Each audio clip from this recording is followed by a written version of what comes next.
Hi everybody, welcome back. I know Bad Voodoo is going to have a conniption because I know he counts how many videos people upload. Well, like I said in that last video, I was going to shoot just 2, then it mutated into 3, and of course now it's a 4th video, but this one's got something to do with, like local stuff, and it's somewhere between being criminally related and, like historically related stuff that happened here locally. This is about the Beverly Hills Supper Club fire. Let's just say that it happened when I was a real little kid, about 2 years old.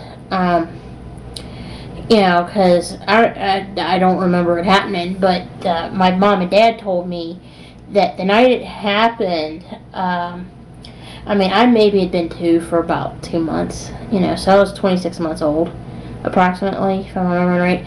But what it is we lived, my parents and I, at the time, lived in Fort Thomas, Kentucky, which is, here in northern Kentucky, back then. What happened is Mom and Dad said that the fire burned so bright that you could actually see it, like, off in the distance, from, the house that I grew up, or that I lived in at the time.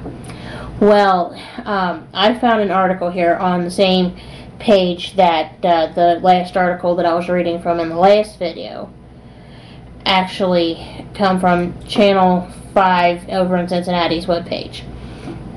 And I just wanted to share this here too because I just found this interesting just because I really, truly enjoy, this kind of stuff.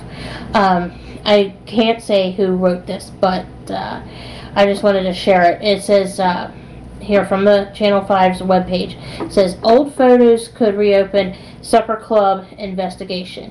Photos to be discussed at gathering on Saturday. It says Cincinnati. New pictures released from the Beverly Hills Supper Club fire are renewing a push for a new investigation into what caused the tragedy that killed 165 people.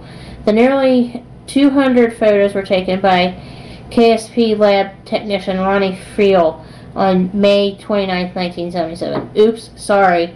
I was not quite 2 yet. I knew I was either 2 or, I was about to. Well, and it says the initial investigation ruled that the fire started on the main floor of the club caused by faulty wiring, but some feel that the pictures prove the fire was intentionally set.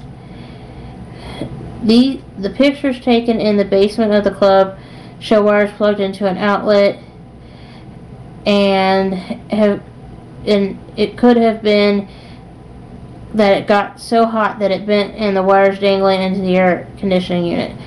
David Brock used to work at the club, and he has done some investigating of his own. Whoever wrote this article can't write English very well. Brock said, I found the air conditioning company of record, the AC company that did the work there.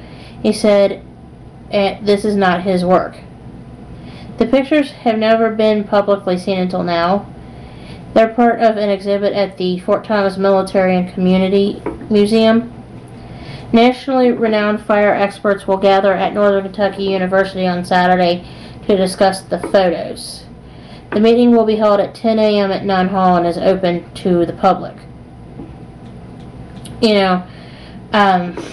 I just really, truly, I don't, like I said, I don't remember this happening, but, I remember my parents talking about it with me.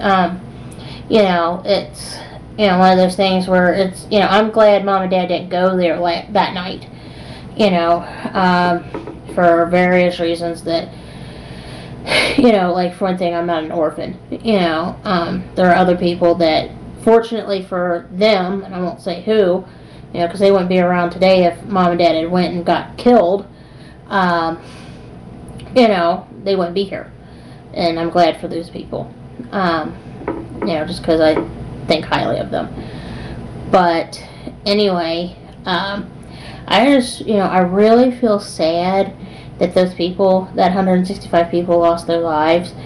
That's kind of like a thing, like, it's like you don't remember it happening, but it happened during your lifetime when you were really little. I've mentioned this before, but I actually met a survivor of the Carrollton bus accident, and he's my age.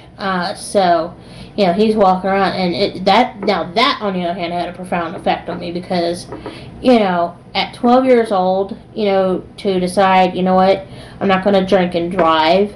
That's a pretty profound thing for a 12-year-old kid to decide. You know, I was like, you know what, it made me not want to drink and drive because that scared me because, you know, 10, 11, and 12-year-old kids died in the Carrollton bus accident. You know, and that's enough to make any little kid go, that could have been me. You know, and for those of you that don't know what the Carrollton bus accident is, back in 1988 during the summer, this bus full of kids with their youth leader, it was a church trip, had gone up to Mason, Ohio from somewhere, you know, in southwestern Kentucky, you know, near Louisville, went to Kings Island up in Mason, and we're heading home just south of Carrollton. This guy got drunk and was heading north on I-71 down there near Carrollton, came across all 4 lanes, hit this bus, the bus blew up. Not everybody escaped. There was a lot of people that died, got burned up to death.